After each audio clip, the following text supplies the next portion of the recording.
বেয়া দিন চলিছে সীমান্ত শেখৰৰ এবাৰ গানৰ নহয় এহিঙীয়া গড়ক লৈ পুনৰ বিতৰ্কত সীমান্ত শেখৰ ইটোৰ পাছত সিটো বিতৰ্কৰ অন্তৰালত সীমান্ত শেখৰৰ নাম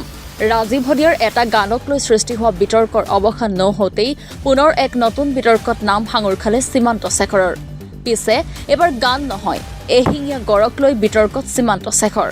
দেওবাৰে সীমান্ত শেখৰে ফেচবুকত দিছিল এটা বিশেষ আপডেট কাজিৰঙাৰ এহিঙীয়াৰ গড়ক লৈ অচিৰে বিগ বাজেটৰ এখন ছবিৰ প্ৰকল্প আৰম্ভ হোৱাৰ কথা সদৰি কৰিছিল সীমান্ত শেখৰে অহা এপ্ৰিলৰ পৰা এই ছবিৰ কাম আৰম্ভ হোৱাৰ কথা ঘোষণা কৰিছিল অসম চলচ্চিত্ৰ বিত্তীয় নিগমৰ অধ্যক্ষগৰাকীয়ে